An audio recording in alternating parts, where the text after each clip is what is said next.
What kind of woman asks to lay a bare hand on the coldest duke in London, in front of half of fashionable society, before she has even learned his name? The horse was black from ear to hoof, 17 hands of him, and he had already thrown 2 grooms that morning. His owner stood at his shoulder with the reins wrapped once around a gloved fist, boot heels sliding half an inch across wet ground with every toss of the animal's head. He watched the horse the way a man watches weather he cannot control, not yet realizing it would have him on his back in the mud within the minute. A crowd had gathered along Rotten Row to see whether the Duke of Aldermere's new stallion could be broken to saddle, or whether he would have to be shot behind the mews where no one of consequence would see it. Lenora Ravenshaw came through that crowd with mud on the hem of her gray dress and a rope halter over her shoulder, and she was not looking at the horse at all. She was looking at the Duke's grip, wrong, all wrong, weight forward on the balls of his feet where it should have been braced back on his heels. She understood, with the flat certainty of a woman who had watched her own father dragged 12 feet by a spooked gelding, that the horse was not the one about to do the damage. "May I touch you, Your Grace?" It was not a question the way she said it. It was closer to a diagnosis. The Duke turned his head, startled enough by the request itself that his grip eased half an inch, which was, of course, exactly what the horse had been waiting for. I beg your... She was already at his side, one hand closing over his forearm and the other bracing his shoulder, hauling his weight back onto his heels a half-second before Corvus reared to his full height. The stallion's foreleg came down where the Duke's boot had stood a moment before, striking only churned mud. The Duke of Aldermere looked down at the woman who had, without leave or introduction, put both hands on a pier of the realm in the middle of Rotten Row, mud to the knee, a rope halter slung over one shoulder like a soldier's kit. Not a flicker of nerves in her, even now, with her palm still flat against his sleeve. You're either very brave or very foolish, miss. "Both, usually, Your Grace. Most people who work with horses are. I should let go of your arm now, unless Your Grace intends to fall over a second time." He did not step back from her at once.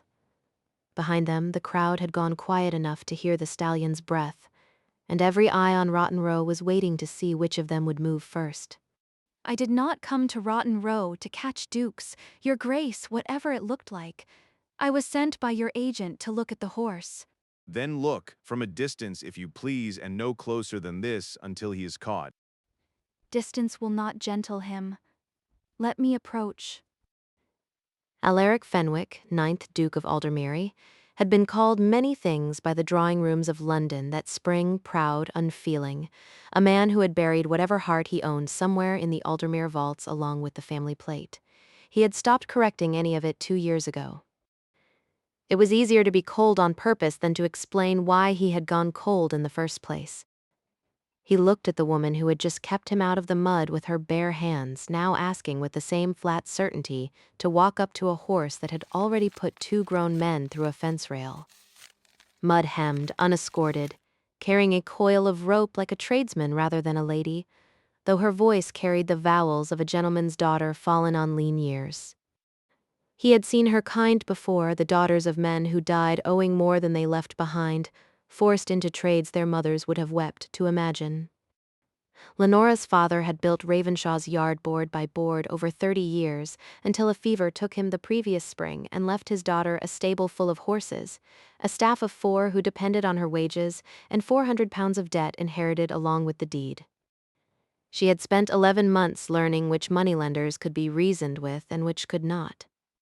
She had come to the park that morning on the strength of a single letter, a Duke's agent, inquiring whether the Ravenshaw stables might supply a temperamental new stallion in need of gentling before he could be shown for sale. One good word from a man like Aldermere, repeated in the right drawing rooms, could fill her yard with paying custom through the winter. She had not expected to steady a duke on his own feet before she had even been introduced to his horse. "You may not," he said. "He put a groom through the fence rail an hour ago." "Then he is frightened, not vicious." There is a difference, Your Grace, even if it costs the same in bruises. A ripple of laughter went through the watching crowd, smothered at once. No one spoke to the Duke of Aldermere that way. No one had, in 2 years, dared to speak to him at all beyond what courtesy required, ever since Lady Vane had broken their engagement in this very park and married his own cousin within the season. It was a humiliation so complete that London decided, as one, that the Duke of Aldermere preferred to be left alone, and had left him alone ever since. Standing a few yards off, that cousin was watching now, and smiling in the particular way he smiled when he believed he had found new material. Desmond Fenwick was next in line for the dukedom should Alaric die without issue, a fact he mentioned in company with the regularity of a man checking his watch. He had spent 2 years reminding every hostess in London that the Duke of Aldermere would never marry again, too cold, too proud, too thoroughly ruined by Sylvia's defection to ever trust a woman with his name a second time. It was a useful story for Desmond. A duke with no wife and no heir was a duke whose title had a price, and Desmond intended to be the one who collected it. He had made a study of it, in his quiet way, and made it well. He sat on the boards of 2 of the banks that held paper on Aldermere's tenant farms. He dined with the solicitors who managed the entail. He had spent 2 years positioning himself with such patience, such pleasant care, that no one in London thought to call it anything but concern for a cousin who could not manage his own affairs. Alaric had let him do it because contesting the story would have meant explaining why he had stopped trusting his own judgment about people in the first place, and that explanation cost more than the rumor did. "Do let the girl try, Aldermere," Desmond called out, loud enough to carry. "Since you cannot manage him yourself, it would want a duchess's touch, I should think, if you had one." The crowd laughed properly this time, the way people laugh when they have been given permission by someone with standing. Lenora had spent enough years around men bidding against each other for horses to recognize the shape of what was happening. This was not really about the stallion at all. Desmond wanted an audience for his cousin's humiliation, and he had just found one considerably larger than he could have arranged on purpose. She glanced at Alaric and saw, beneath the stillness he wore like a coat, the particular tightness of a man doing arithmetic at speed and not liking any of the sums. Something moved behind Alaric's eyes that the crowd mistook for temper. It was not temper.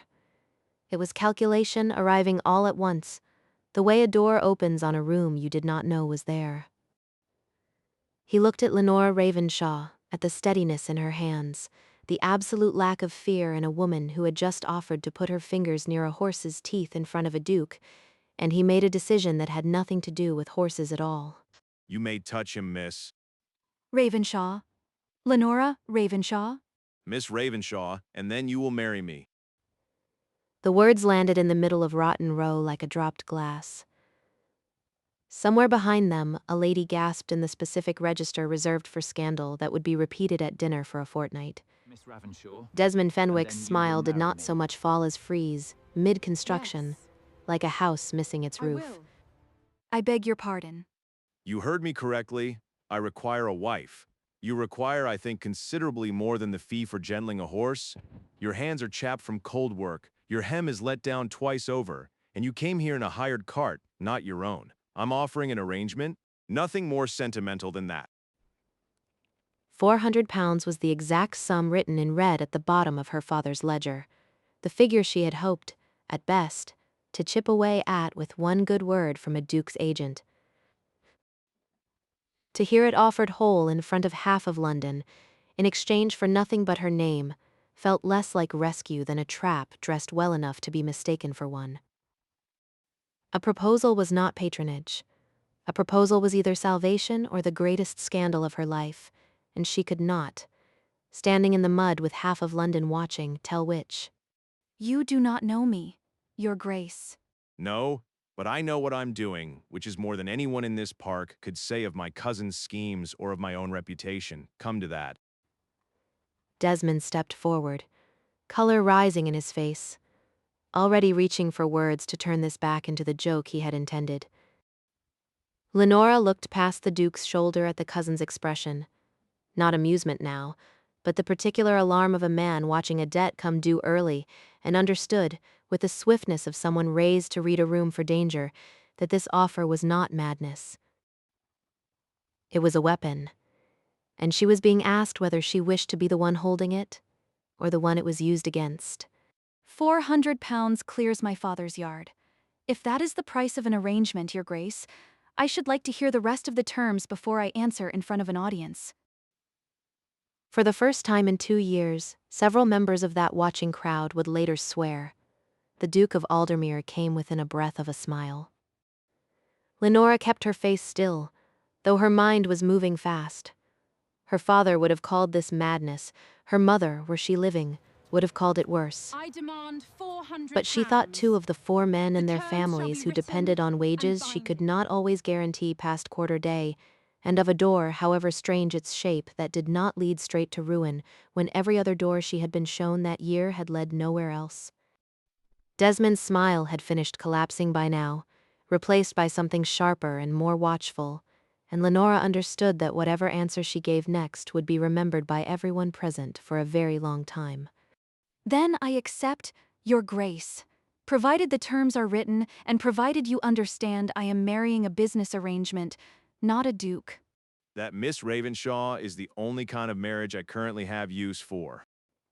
If a duke proposing marriage to a stranger in a public park because it helps you understand this story a little better, tell me, is it clear where you are right now, or cloudy, or is it raining on you as you listen?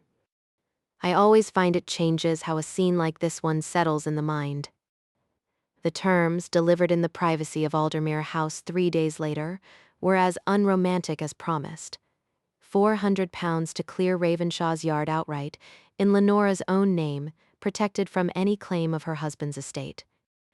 In return, she would be his duchess, in fact, and in public, present at his side for 1 full London season, sufficient to silence any talk of an heirless, unmarriageable duke, and sufficient, too, to remind Desmond Fenwick how far he stood from ever holding the title. "You need not love me," Alaric said, across a desk too wide for the small room it occupied. "You need only be seen believing I am capable of being loved.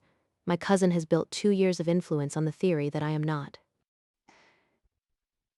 And after the season, After the season, you may live as separately as you wish, with your independence and your yard both secured. I'm not asking you to surrender anything beyond your name for a matter of months. She married him on a gray Tuesday in April, in a ceremony attended by 11 people, none of whom were friends of either party. There was no wedding breakfast worth the name, no flowers beyond what the vicar's wife had cut from her own garden that morning, and Lenora wore a dress let out at the seams from one she had owned 3 years, because there had been no sense spending money that belonged, by rights, to the yard. Alaric had offered to have something made.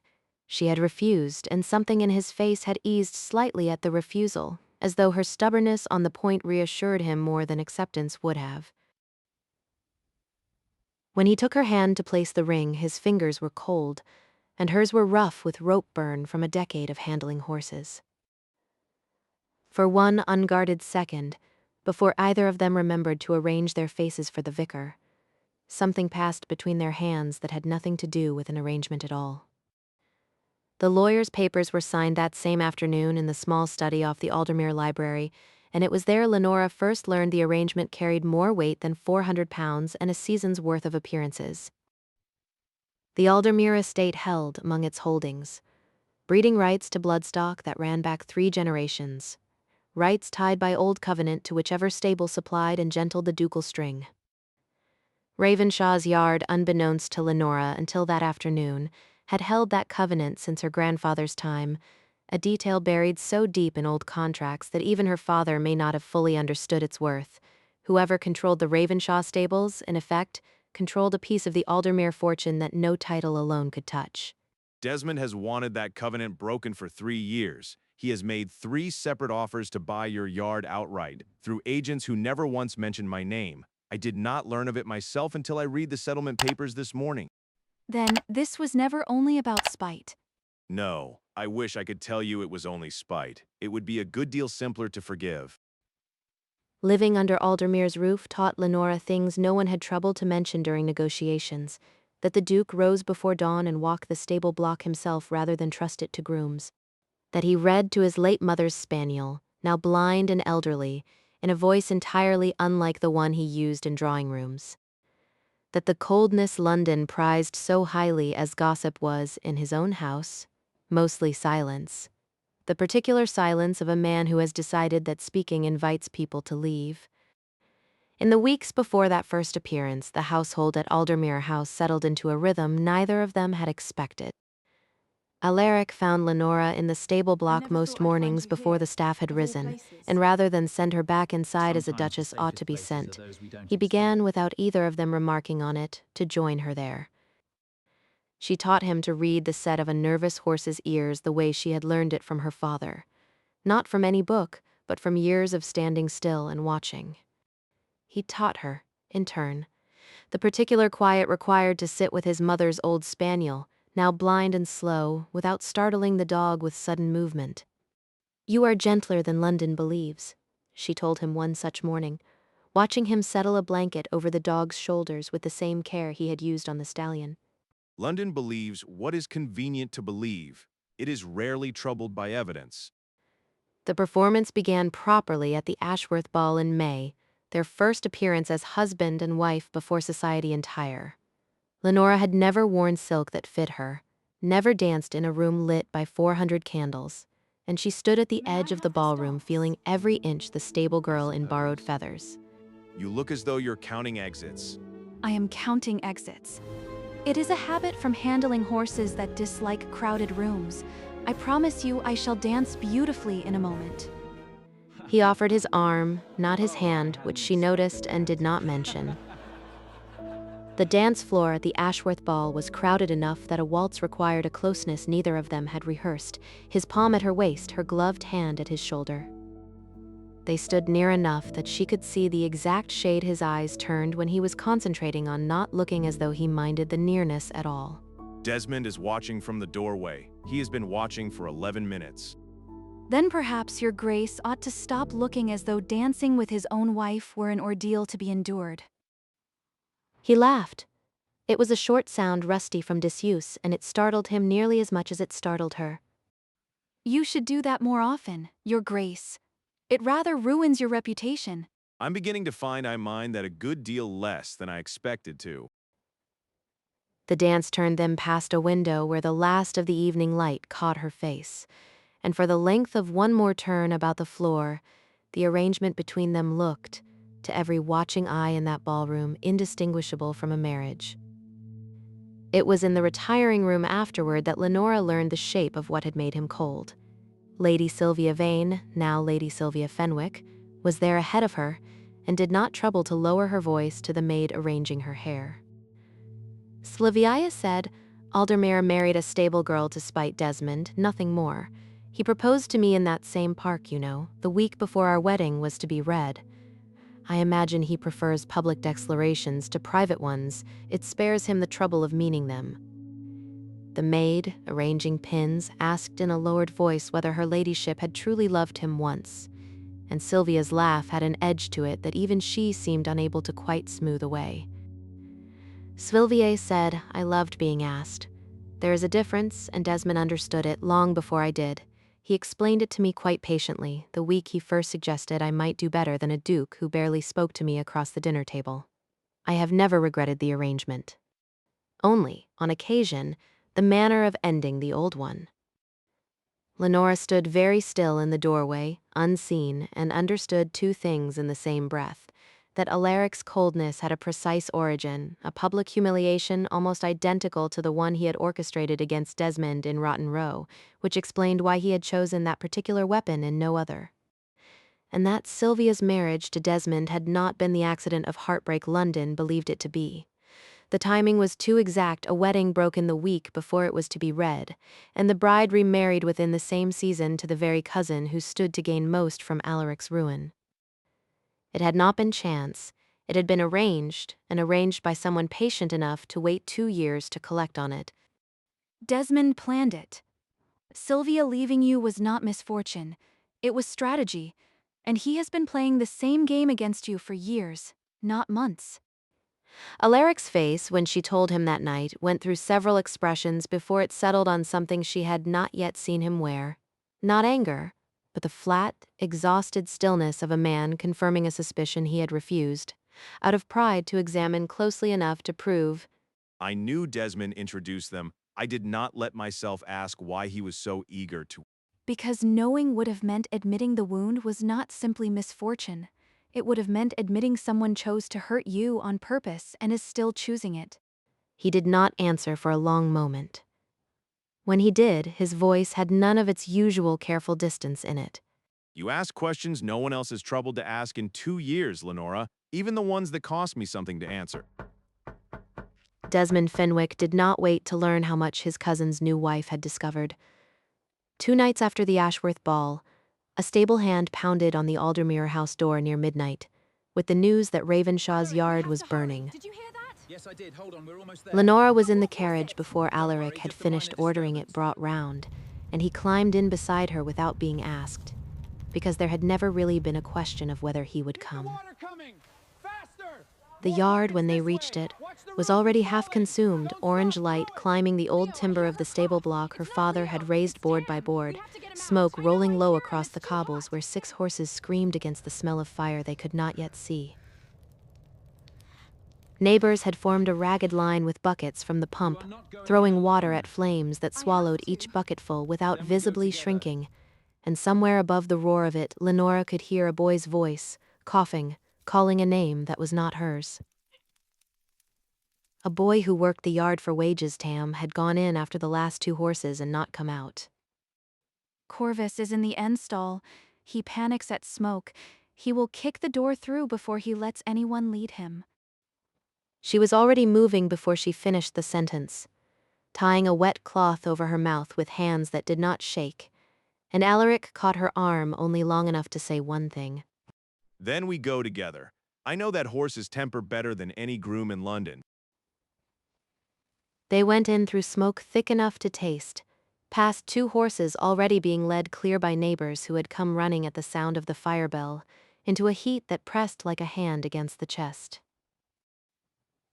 Lenora found Tam first, coughing, dragging one terrified mare by a lead rope gone slick with sweat, and pushed the boy toward the door before either of them could argue about it. Corvus was where she had known he would be, rearing against the end stall with the particular blind panic of an animal who has decided the world is ending and no one can convince him otherwise.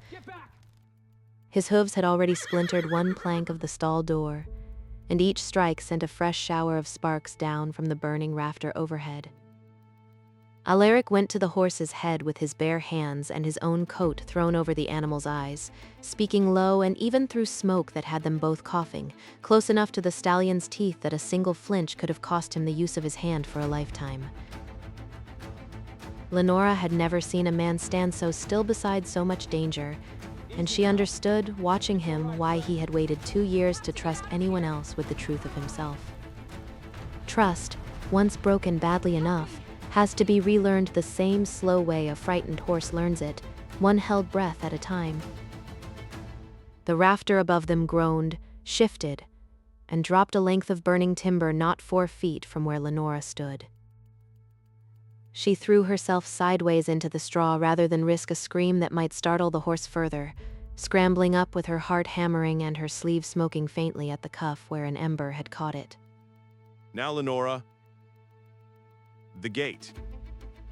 She hauled the stall bolt free with fingers that had gone numb from heat, and between them they walked Corvus out through a wall of smoke that had, moments before, seemed impossible to walk through at all. They reached the cobbles as a timber gave way behind them with a sound like the whole sky cracking, and Lenora went down hard on one knee, her palm laid open on broken glass she had not seen in the dark. Alaric was on the ground beside her before she had finished falling, both hands closing around hers, and whatever careful distance he had kept between them since the day in the park was gone, burned away with everything else that night. We're gonna get through this together. Let me see, Lenora. Look at me. Let me see your hand. It is only a cut. Alaric, the horses. The horses are out. You're not replaceable to me. and I find I no longer care who hears me say it. A neighbor with a water bucket, close enough to hear, stopped mid-stride and stared. Word of what the Duke of Aldermere had said in the middle of a burning stable yard would reach every drawing room in London before the ash had finished cooling, though for once in his life, Alaric did not seem to notice or mind who was listening.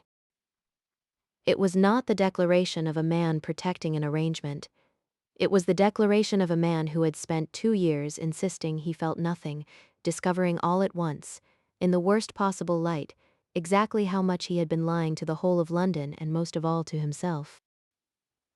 Tam, once he had been steadied with brandy and a blanket by the neighbors who had pulled him clear, could say only that the fire had started fast. Faster than a dropped pipe or an overturned lamp had any right to spread, catching first in the tack room where nothing was kept but leather and oil that should have smoldered, not roared. It was enough for Alaric to send for the parish constable before the last ember had cooled, and enough, 3 days later, for the magistrate's investigator to find what the fire itself had not managed to destroy. In the ash of the tack room lay the frame of a lantern of a make no groom at Ravenshaw's yard had ever owned, its glass shattered but its brass fitting legible enough to trace to a single ironmonger's shop in Belgravia. The shop's clerk remembered the purchaser clearly, a young man in service livery, paying in coin rather than on account, careful not to give his employer's name. It took the constable one further afternoon of quiet questioning to find that same young man, a stable hand dismissed without character from a Belgravia household the week prior. Once the alternative was made plain to him, he was willing to admit precisely which gentleman had pressed the lantern and £5 into his hands, with instructions to see the Ravenshaw stable block burn before dawn. Desmond Fenwick had not meant to kill anyone, or so he would insist later, in the one interview he granted before he quit London for good. He had meant only to ruin Lenora's yard badly enough that Alaric's new marriage would collapse under the debt of rebuilding it, the covenant would revert to a stable more easily bought, and the old story, the cold, unmarriageable Duke, unfit to hold what he had inherited, could resume its usefulness. He had not accounted for a woman who walked into fire rather than lose what her father built, nor for a duke who had finally stopped protecting his pride long enough to walk in after her. Alaric confronted his cousin himself, the morning the constable's findings were laid plain, in the same library where Desmond had once dined weekly at the family's expense. He brought no solicitor, no witnesses beyond Lenora, who insisted on standing at his side rather than waiting elsewhere. Desmond, to his credit or his ruin, did not trouble to deny it once the lantern and the dismissed stable-hand's statement were set on the desk between them. Desmond said, "I only meant to hasten what was already failing. You cannot tell me the marriage would have lasted past the season regardless. A stable girl and a duke, Alaric. Be honest with yourself for once." I have been more honest with myself in the past fortnight than in the 2 years since Sylvia left. You arranged that too, didn't you? Not merely encouraged it, arranged it. Desmond said nothing to that, which was answer enough. Alaric did not raise his voice, did not reach for the bell to summon the footman who waited beyond the door, only looked at the cousin he had once trusted with the particular exhaustion of a man setting down a weight he had carried so long he had forgotten it could be put anywhere else. You will leave London by month's end, and you will not return to any house where my name carries weight. I will not prosecute you for my own sake. I find I have better uses for my attention now, but you will go, Desmond, and you will go knowing exactly why. Desmond Fenwick left London within the fortnight, his prospects and his credit both consumed as thoroughly as the tack room had been, and no hostess in the city troubled to ask after him twice. Lenora rebuilt Ravenshaw's yard that summer with Aldermere timber and Aldermere money freely given, though this time the deed named her as sole owner, as the original arrangement had promised. She oversaw every plank of it herself, in the same worn gray dress she had worn the day they met, while Alaric came each afternoon once his own affairs allowed, more often than the rebuilding truly required, and stayed later than it excused. By midsummer, the new stable block stood taller than the old one had, its timber pale and unweathered, and Corvus paced his stall there as though he had personally supervised the construction and found it satisfactory.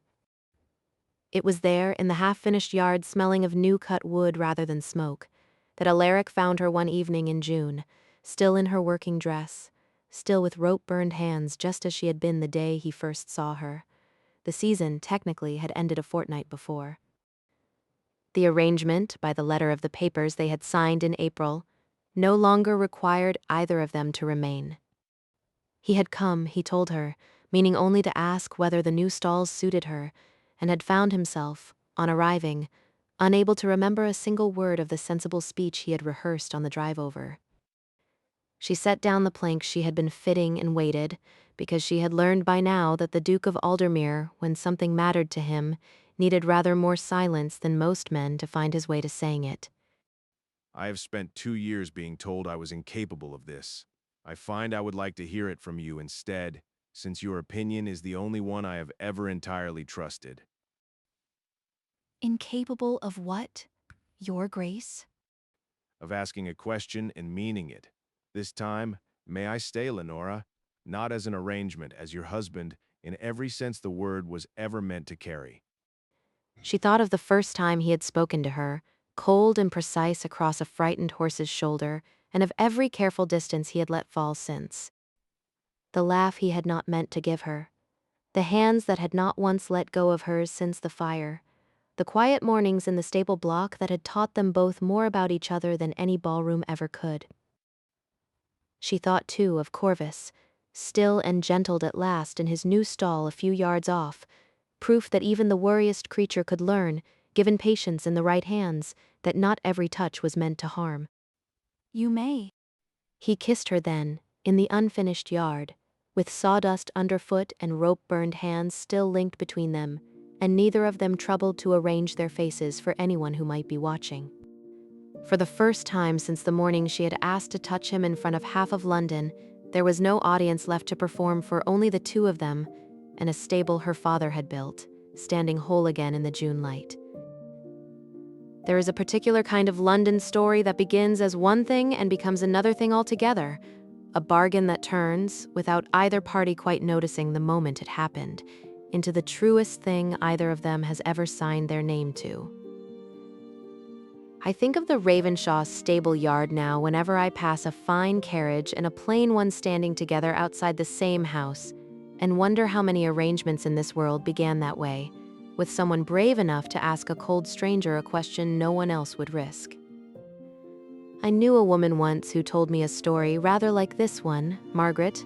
I want to say her name was, though I find myself second-guessing it even now. No, Marguerite. Marguerite? She used to say that the coldest people in any room are usually the ones who have run out of anyone willing to ask them a real question. I think of that whenever I hear someone called unfeeling, and I wonder, has there ever been someone in your own life the world called cold, who turned out, once you finally asked the right question, to be nothing of the sort? If this story kept you here until the very end, I would love to hear about that person in the comments below.